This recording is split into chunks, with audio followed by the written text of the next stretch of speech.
Bien. Sin juego no hay infancia.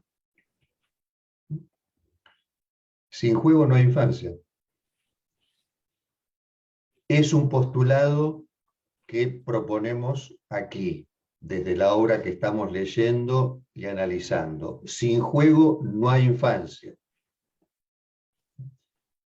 Es nuestro estandarte, es nuestra insignia, ¿no? La bandera que desde nuestra pertenencia al psicoanálisis estamos enarbolando, y es la bandera que deseamos sea izada y flamee en todos los patios a los que la infancia acude. Sin juego no hay infancia, que esa bandera sea izada y flamee en el patio de la psicopedagogía, de la psicomotricidad, de la psicología, del acompañamiento terapéutico, de la psiquiatría y la neurología infantil, del trabajo social. Por eso nuestra convocatoria es amplia e inclusiva, esta convocatoria que estamos haciendo desde el psicoanálisis. Es una convocatoria amplia e inclusiva, porque aún cuando vengamos de distintos campos y recorridos, hemos comprobado que esa convergencia es posible. Una convergencia en la que podamos coincidir, y de hecho lo hacemos, en una mirada y una escucha respecto de la infancia. Y asimismo, ese postulado de sin juego no hay infancia,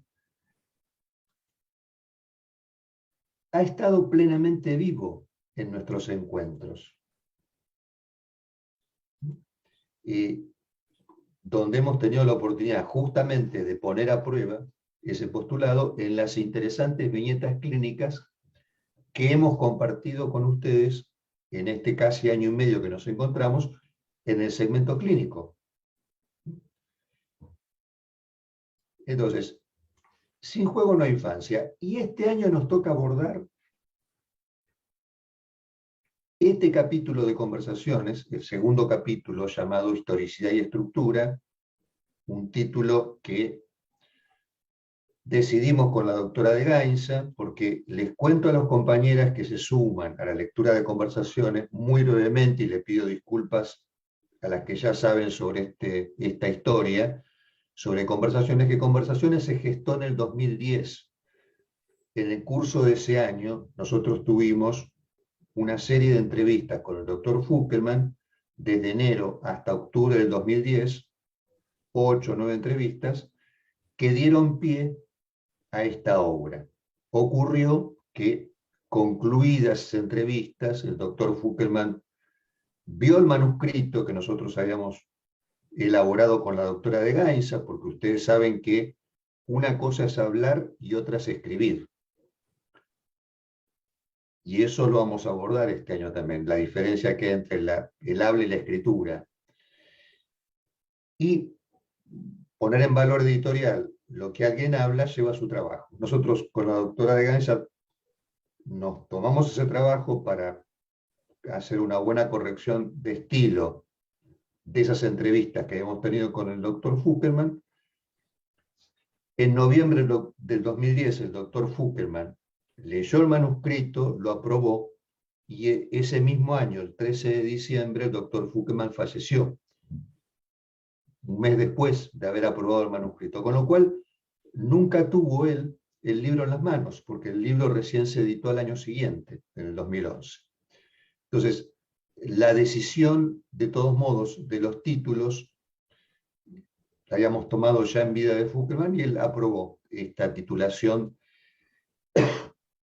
del capítulo 2, que se llama Historicidad y Estructura. Y sobre el título, podría decirse que tanto en lo que atañe a la estructura como en lo que apunta a la historia, Este simple y complejo postulado de sin juego no hay infancia condensa el título de Historia y Estructura. ¿Por qué hay una correspondencia entre sin juego no hay infancia e Historia y Estructura? Vamos a tratar de entrar paso a paso en esta cuestión. En la página 19 del primer capítulo de Conversaciones, Fukelman nos comenta que cuando en la consulta nos encontramos con un niño, con una niña, la transferencia no es hacia nuestra persona.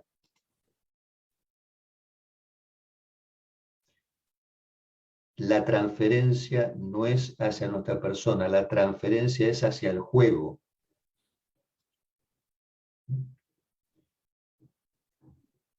Transferencia de la que forma parte quien recibe la consulta, esa transferencia al juego, aunque quien recibe la consulta no sepa exactamente de qué manera está formando parte de esa transferencia al juego.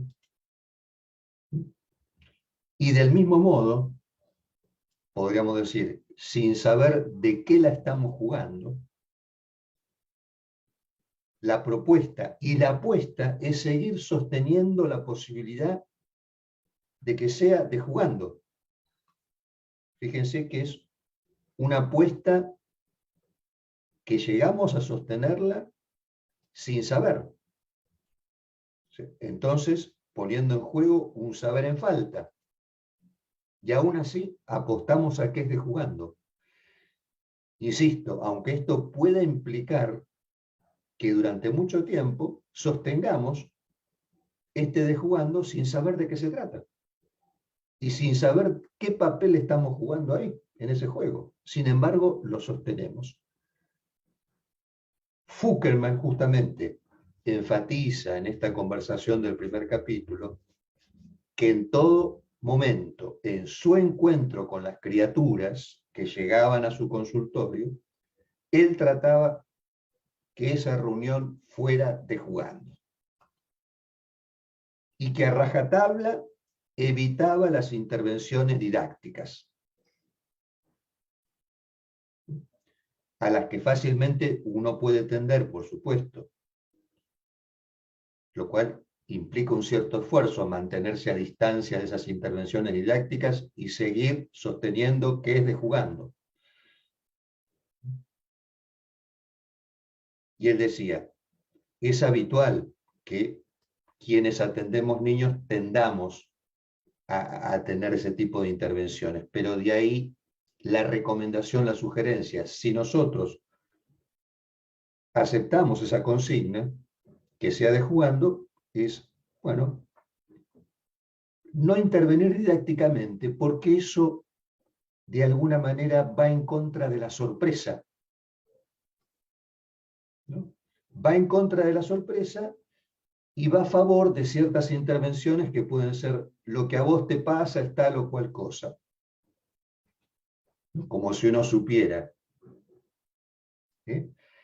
En ese mismo pasaje que les estoy evocando, la doctora de Gainza, a modo de réplica, frente a este comentario de Fukelman, comenta la doctora, bueno, eso siempre y cuando se trate de criaturas que juegan o que arman un juego. Y es muy atinado este comentario de Paula porque permite que Fukelman avance un poquito más en una precisión muy interesante, porque ahí nuestro entrevistado responde, lo que pasa es que yo pienso que el juego precede la infancia, e incluso compara esa precedencia haciéndole un guiño a la orientación lacaniana, me refiero a Jacques Lacan, cuando dice que el lenguaje, la lengua precede al sujeto. Entonces Fukelman dice, del mismo modo que podríamos decir que la lengua precede al sujeto, también podríamos decir que el juego precede a la infancia. Por supuesto que el juego está en conexión con el lenguaje, sin ninguna duda. Y ahí agregaba Fuckelman, es un niño o una niña porque hay una dimensión de juego que lo sostiene como tal. Aun cuando pudiera ocurrir, nuevamente, que quien atiende no entienda de qué dimensión del juego se trata, o incluso de qué la está jugando quien atiende en esa dimensión lúdica.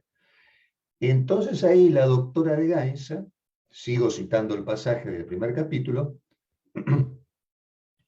la doctora dice, aunque ese niño esté hablando, y Fuckelman responde, o aunque esté pateando, lo cual lleva a Paula a preguntar si se trata, en todo caso, de que habría allí, si está pateando, algo a transformar en juego.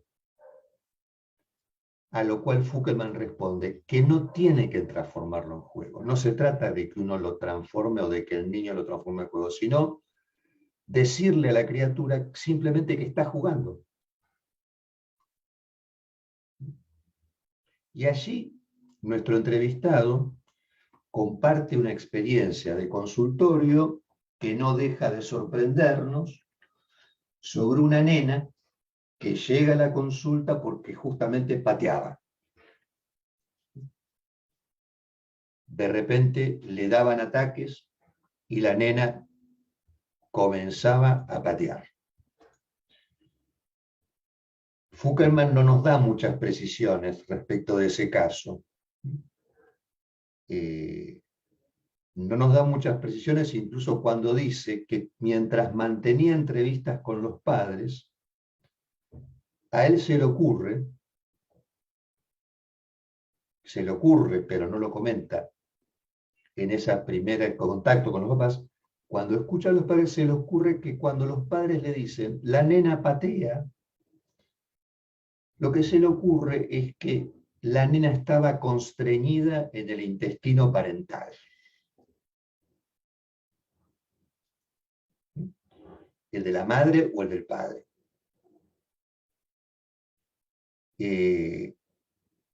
Bueno, y en otro momento, cuando vuelve sobre eso y pregunta si alguno de los dos tenía o había tenido algún problema de cólicos intestinales, el padre, muy sorprendido, le responde que sí, que él había tenido cólicos intestinales y que había sido internado por ese cuadro.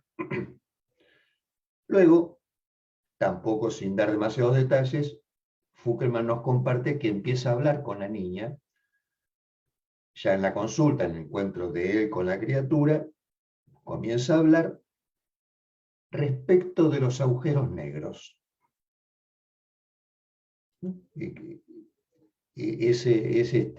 Los agujeros negros, ese concepto introducido por la física, ¿no? Respecto a un cuerpo tan denso, el agujero negro, que ni siquiera la luz puede escapar de él. Vieron que son como singularidades, se llaman así, singularidades en el universo, los agujeros negros. Entonces Fuckelman, pensando en los agujeros negros, en el intestino parental y la constricción, le dice a la nena, si vos te caes en el agujero negro, te aprieta, te aprieta, te aprieta. La nenita, cuando se va de la consulta, lo mira a Fuckelman y le dice, yo te voy a tirar a vos en el agujero negro. Y Fuckelman le responde, y yo te voy a agarrar de la mano y te vas a caer conmigo. Acá Marcela aporta justamente que el concepto de agujero negro fue muy trabajado por Steve Hawking, ¿no? Este físico que da una teoría respecto del Big Bang. Bueno, ahí en este intercambio de la nena diciendo yo te voy a tirar en un agujero negro y Fuckelman diciéndole yo te voy a agarrar de la mano y te vas a sacar conmigo, Fuckelman nos comenta que él se maneja ahí con la idea de un juego, el juego de ser una mierda apretada.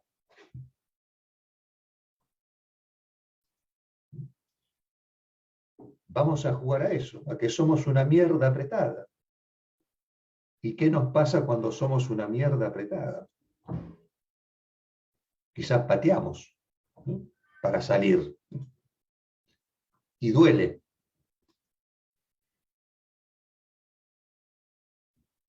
Aunque hasta ese determinado momento él no sabía qué estaba pasando.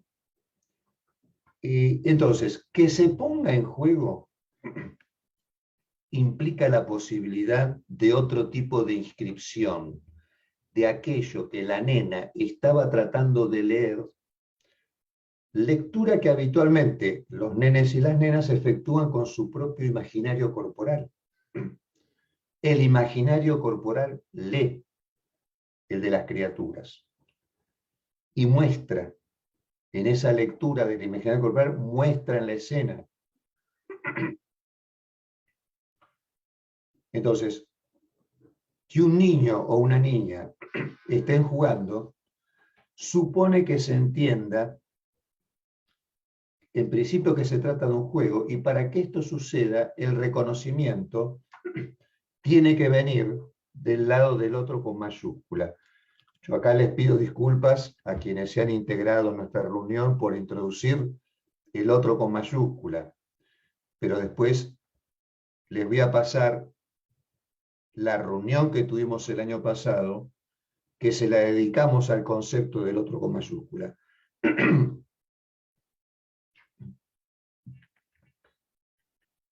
Bien, ese reconocimiento tiene que venir del otro con mayúscula que está encarnado en los mayores. Ese reconocimiento. Es como si de algún modo se le señalara a la criatura: estabas jugando, aunque no sabías que estabas jugando, ahora sabes que esto es un juego. Y cuando hay un reconocimiento de que eso es un juego, ¿qué es lo que pasa? Lo que ustedes han comprobado muchas veces, que se empieza a generar un deslizamiento. Ya no es que empieza a patear en todos lados, ocasionando la preocupación de los mayores, sino que el patear se puede convertir, qué sé yo, jugar al fútbol o bailar el pata pata, o cualquier otra cosa que genere eso que nosotros entendemos que es una condición del juego, que es el deslizamiento. Y cuando hay deslizamiento en el juego, nosotros podemos corroborar, estoy seguro que ustedes pueden corroborar,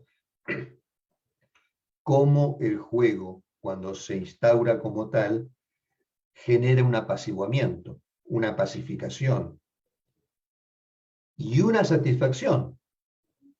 Digamos, tanto algo que va por la vía del principio del placer, como algo que va más allá del principio del placer, que es cuando nosotros vemos que cuando un juego agarra a la criatura y no la suelta, y no, quiero seguir jugando, no, venía a comer, no, no.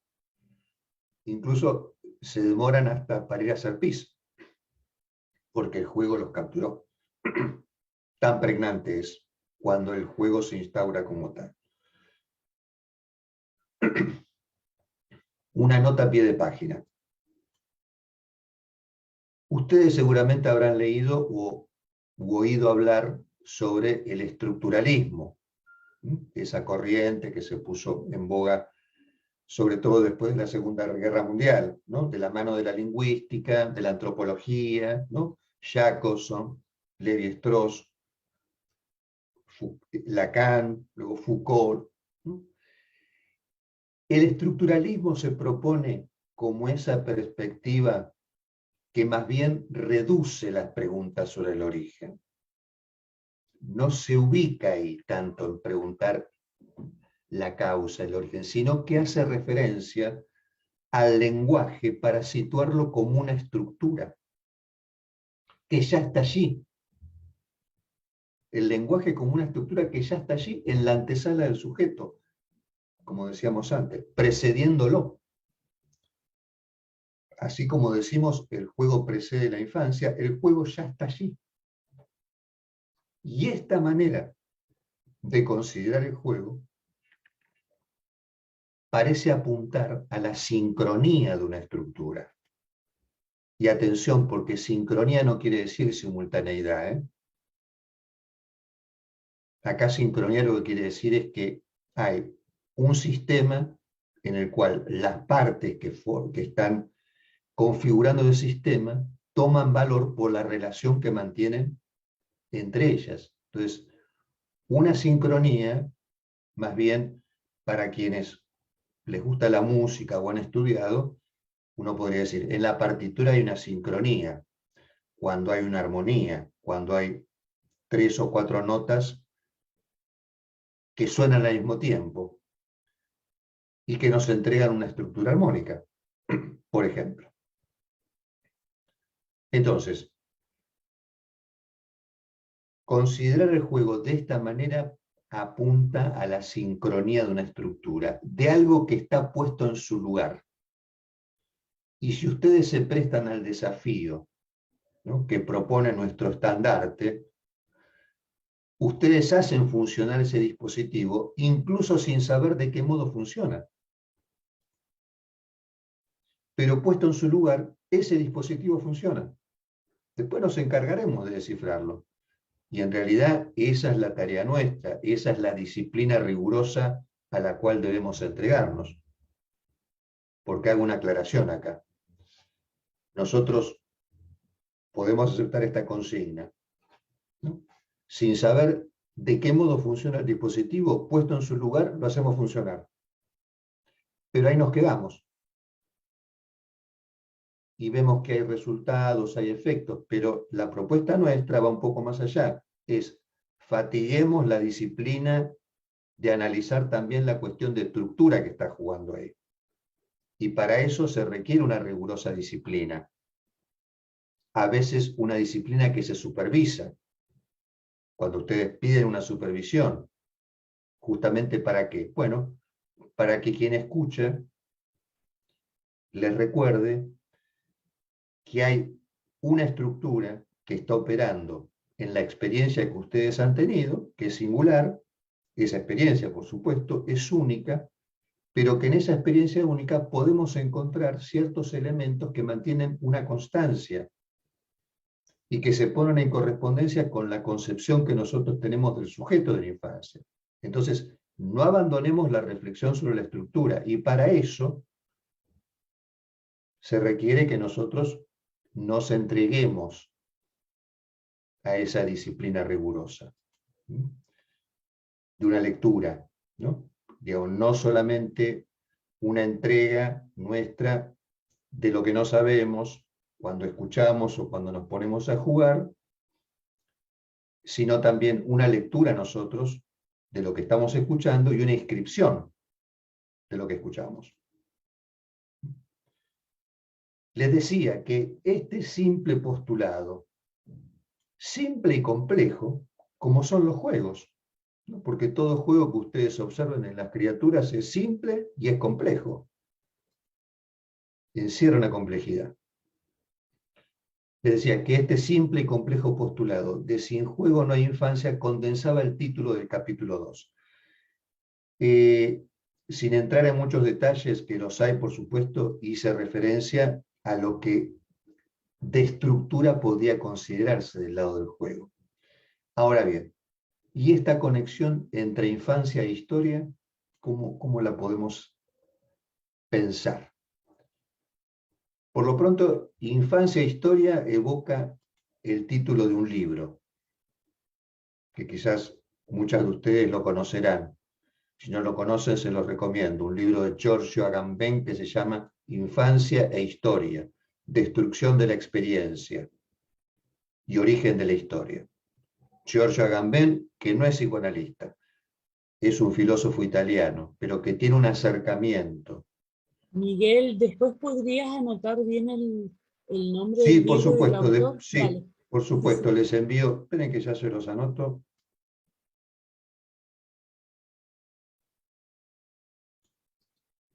Incluso creo que en mi biblioteca virtual está el libro en PDF, así que a quien lo desee se lo puedo pasar. A ver, ahí está. Bien. Bueno, es el título de este libro, muy interesante, muy interesante. Es una digresión, pero les recomiendo la obra. Infancia e Historia también lleva por título un escolio que está al final de este segundo capítulo de Conversaciones, en el que se rescata un comentario de Fuckerman, en el cual se refiere al libro El niño y la vida familiar en el antiguo régimen, de Philippe Arié, otro libro recomendable para quienes se dedican a la infancia. También, luego se los paso ahora en el chat. Un segundito.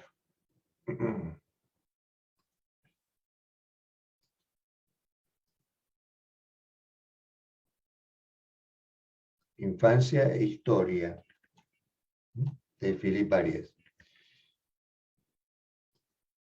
Ahí hace referencia a este libro, diciendo que para él había sido muy esclarecedor su lectura, porque permitía pensar la infancia desde una perspectiva histórica también, y discernir que lo que hoy concebimos como infancia no siempre fue así.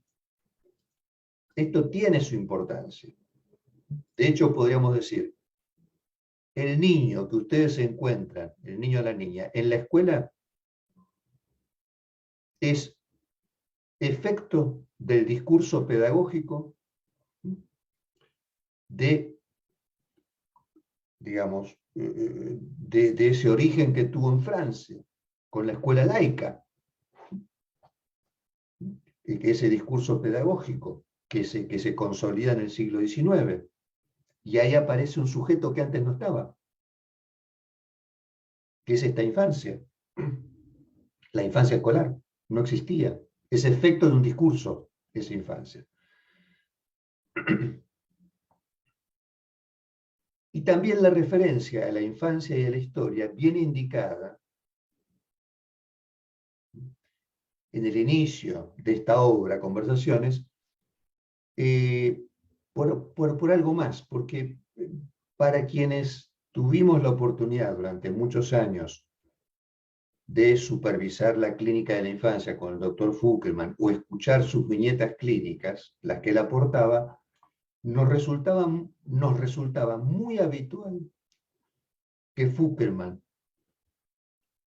indicara su interés sobre las generaciones que precedieron al niño o a la niña, los abuelos y los bisabuelos, el linaje, y el interés que había respecto a recabar información sobre esa generación que precedía al niño en las primeras entrevistas con la familia. Y además, respecto a la historia, Fuckerman también tomaba en cuenta la ocurrencia de algún acontecimiento social conmocionante que hubiese sido contemporáneo a la infancia de los padres del niño o la niña por los cuales se consultaba. Recién conversábamos con Regina al principio, ¿no?, que fue la primera que se conectó.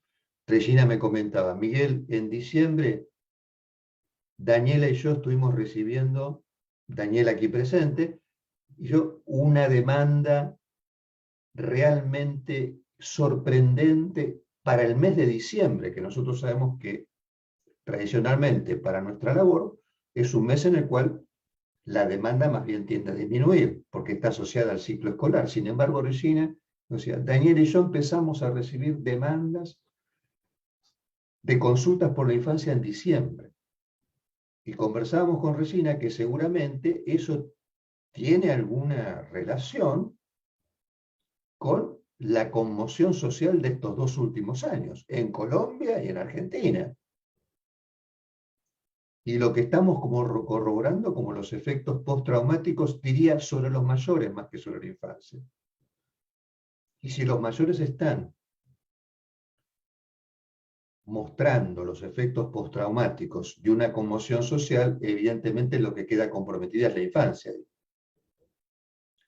Cómo se posicionan frente a las criaturas y cómo las criaturas empiezan a mostrar en su imagen corporal los efectos postraumáticos de los mayores. Entonces yo creo que les decía, fines del 2020 o principios del 2021, yo estoy viejo, Entonces, lamentablemente, no voy a poder recibir las consultas de los bebés que hoy son bebés cuando tengan 40 años. No voy a estar vivo. Espero que no, por favor. ¿No? Eso espero. Como decía Borges, nada temo más, no tanto la mortalidad, sino la inmortalidad. Bueno, cuando los bebés de hoy tengan 40 años, yo no voy a estar ya. Seguramente ustedes que son más jóvenes van a estar ahí corroborando y recibiendo quizás ustedes a los hijos de los bebés de hoy. Y quizás ustedes recordando esta reunión y diciendo, fíjate cómo esto tiene que ver con aquel acontecimiento de conmoción social y cómo esto retorna en la generación de los hijos de estos que fueron bebés en el 2020, 2021. Bueno, yo les decía, hay un interés por la historia también. Respecto de este interés por la historia, es importante analizar la respuesta que da Fukelman en la página 32, porque aún muy al estilo Fukelmaniano, que ustedes ya conocen y quienes están empezando a leer la obra, que varias compañeras que están tomando contacto con el libro, se van a dar cuenta que Fukelman tiene un estilo conciso y enigmático, ¿no? Casi oracular, podría decir. Y nosotros acá nos encargamos de ir desplegando el oráculo del modo que podamos, al menos aportar el contexto del oráculo. Bueno, esa respuesta de la página 32 nos devuelve a la senda del psicoanálisis. Volvemos al psicoanálisis, al menos a la senda que Fukelman consideraba más pertinente. Los remito a esa respuesta para que la desmenucemos, ¿no? Al modo freudiano, Fukelman nos hace saber que lo que tiene importancia para él en su modo de reflexionar es algo que, bueno, dice, yo no es que predico esta modalidad, a mí me ha servido. Así como decía Freud también. O sea, bueno, esto a mí me ha servido. No sé si para otros será de utilidad, pero a mí me sirvió en mi práctica. Es lo que Freud sobre todo decía cuando hablaba de cuestiones de técnica. Decía, bueno, esto a mí fue interesante, no sé si para otros resultará igual. Del mismo modo, Fukelman señala, yo trato de reflexionar acerca de lo que hago en mi consultorio. Dice, tal vez no sea el mejor modo de estudiar, pero es el modo que elegí. Intento pensar después o antes a propósito de cosas que me pasan cuando trabajo. Eso encierra un mensaje, ¿no? La reflexión que uno hace respecto de lo que ocurre con la labor en el consultorio.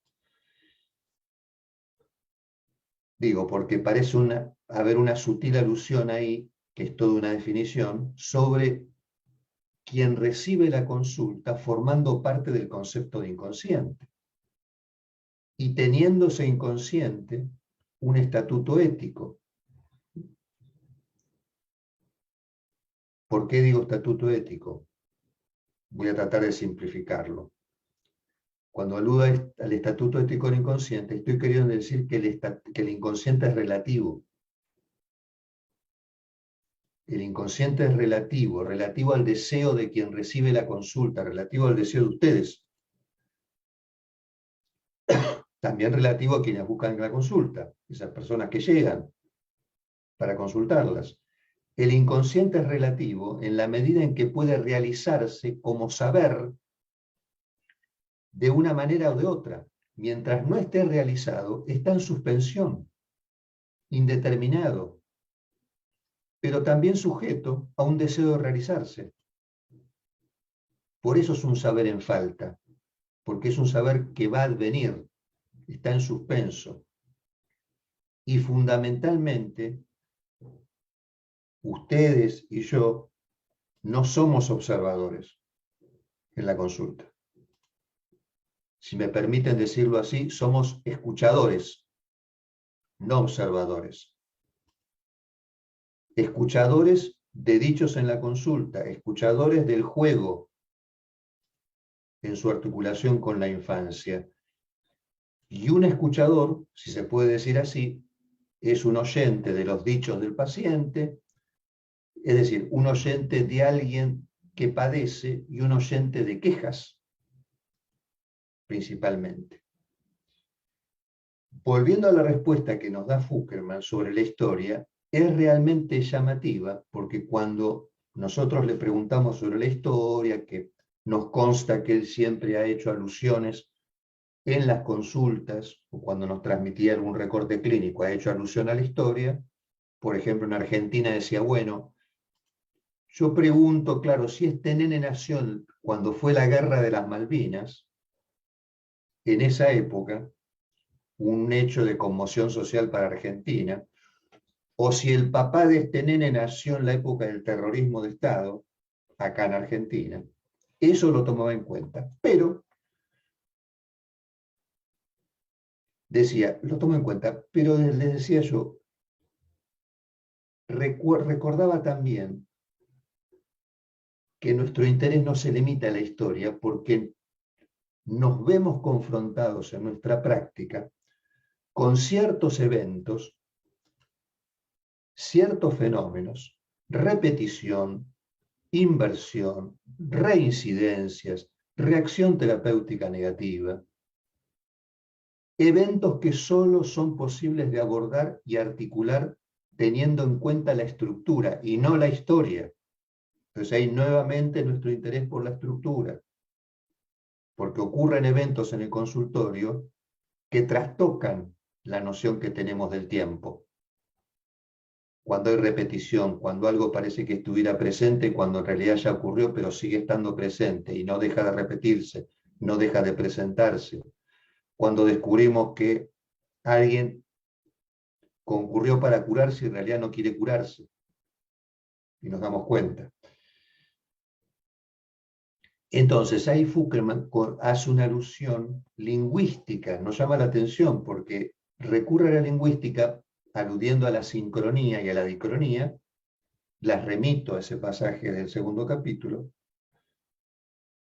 Alude a la sincronía y a la diacronía, y ahí nos está diciendo la importancia de la articulación y de los efectos de las articulaciones para pensar estos eventos. Mire, les cuento una vieja noticia, ¿no?, que ya tiene más de 40 años, pero cuando la recordé, yo estaba pensando lo que les iba a comentar hace un mes atrás, un mes y medio, cuando recordé esta anécdota que se las iba a transmitir, todavía no había acontecido el escenario bélico entre Rusia y Ucrania. Pero me acordé de esta anécdota, que tiene que ver con esa zona del planeta. Es de antes de la caída del muro de Berlín, cuando todavía existía la Unión Soviética. Corría el año 85 y el líder de la Unión Soviética era Mikhail Gorbachev. Y Gorbachev anunciaba para esa época que la economía soviética estaba estancada y que hacía falta una reorganización. Lo que les voy a comentar, si bien tiene connotaciones políticas, lo traigo a colación porque siempre me ha parecido un buen ejemplo de cómo opera el tiempo en algunos discursos, sobre todo en nuestra práctica. Cómo opera el tiempo de un modo no lineal, sino poniendo en juego algo de lo que comentaba Fuckerman respecto a la sincronía y a la diacronía. Entonces, les contaba sobre Gorbachev y su plan innovador de reformas en 1985. Inicialmente, sus reformas fueron llamadas en ruso uskorenie, que es aceleración. Pero después aparecieron otros términos, glasnost, que era liberalización, apertura, transparencia, y una que quizás ustedes recordarán, que era perestroika, la reconstrucción. Son términos que en esa época se hicieron populares, aparecían en los diarios esos términos. Y en ese proceso comenzaron a ver la luz hacerse públicos documentos en la Unión Soviética, documentos que habían estado clasificados y que aludían a la Rusia zarista, a la Rusia prerevolucionaria y a la Rusia postrevolucionaria. Cada documento que se daba a conocer en ese momento cambiaba la perspectiva de la historia. Cada documento que salía a la luz. Por lo tanto, al cambiar la perspectiva de la historia, cambiaba el presente.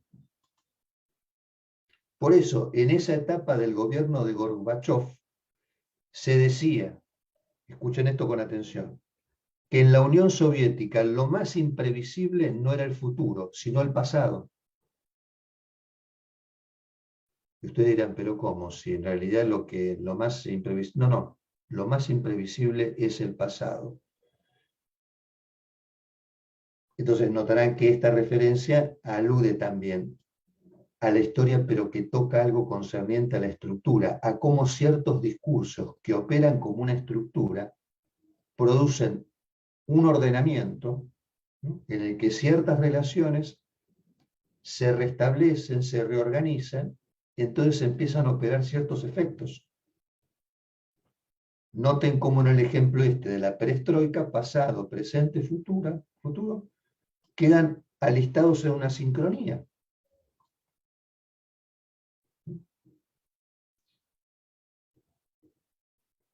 Y les decía,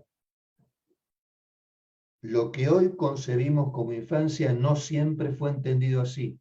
Y con este ejemplo que les voy a comentar, ya vamos a terminar nuestro primer segmento.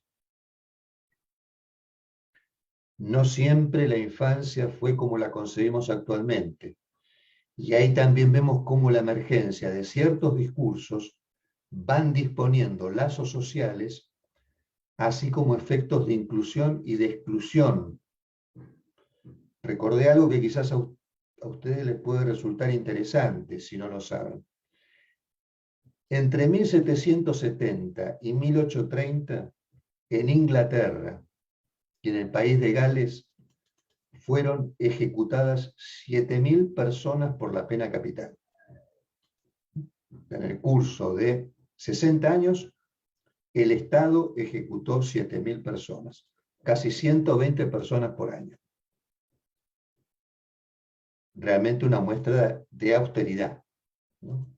Porque en ese lapso fueron 35.000 las personas condenadas a muerte en Inglaterra y País de Gales, pero solo se llevaron a cabo 7.000 ejecuciones. Y la exhibición pública de cadáveres ejecutados, la exhibición pública de esos cadáveres ejecutados, fue suprimida recién en 1832. En lo que la historia dio a conocer allí en esa zona de Gran Bretaña como código sangriento, unos 220 delitos eran susceptibles de ser castigados con la pena capital. 220 delitos. Entre esos crímenes, presten atención, entre esos crímenes punibles estaba evidencia fuerte de maldad en un niño entre 7 y 14 años. Evidencia fuerte de maldad en un niño entre 7 y 14 años. Hoy ustedes envían a la infancia a psicología, a psicomotricidad, a psicopedagogía. Ayer nomás, en un país de los que consideramos desarrollados, lo mandaban a la horca. Ayer nomás. Muchas de estas ofensas, que eran punibles, habían sido introducidas para proteger a las clases ricas, que habían surgido durante la primera mitad del siglo XVIII. En Inglaterra, que ustedes saben, fue la cuna del industrialismo. Ustedes saben que hubo 3 revoluciones en el capitalismo. Y estoy seguro que la tercera no la conocen. La primera, en Inglaterra, con la máquina a vapor. El agua transformado en vapor y el vapor haciendo mover la máquina. Primera revolución del capitalismo. Segunda revolución en Estados Unidos, con la línea de montaje. ¿Se acuerdan la película de Carlitos Chaplin? tiempos modernos que aparece él atrapado en un engranaje del sistema. Bueno, línea de montaje, Ford aportando esta novedad de la línea de montaje, donde los autos se empiezan a construir de una manera rápida y eficiente. Segunda revolución del capitalismo. Y la tercera se las cuento, porque quizás no la conocen, fue en el 2008. Lo que pasa es que se desarrolló de manera silenciosa. ¿Y saben cuál fue? Estados Unidos autoabasteciéndose de energía. ¿De qué manera? Explotando el shale oil, que es el fracking, la extracción desde las rocas del gas y el petróleo. De esto casi no nos enteramos, no se divulgó. Pero eso cambió el mapa geopolítico. Y en eso mucho tiene que ver lo que está ocurriendo ahora entre Rusia, Ucrania y el resto del mundo. Porque eso cambió el tablero geopolítico, que Estados Unidos comenzara a autoabastecerse de energía. Bueno, pero estábamos hablando de la ejecución de niños y niñas por delitos de menor importancia, lo cual hoy desde el Estado, a la luz de los derechos que asisten a la infancia, nos parece impensable. Sin embargo, el sentimiento respecto de la infancia por parte del Estado y la comunidad en el siglo XVIII era otro. O sea, durante la antigüedad, por decir, preindustrialmente, el niño o la niña eran considerados según el perfil del futuro adulto. No había un sentimiento de la infancia tal como lo conocemos ahora. Bien, hasta acá lo que quería comentarles en este primer segmento.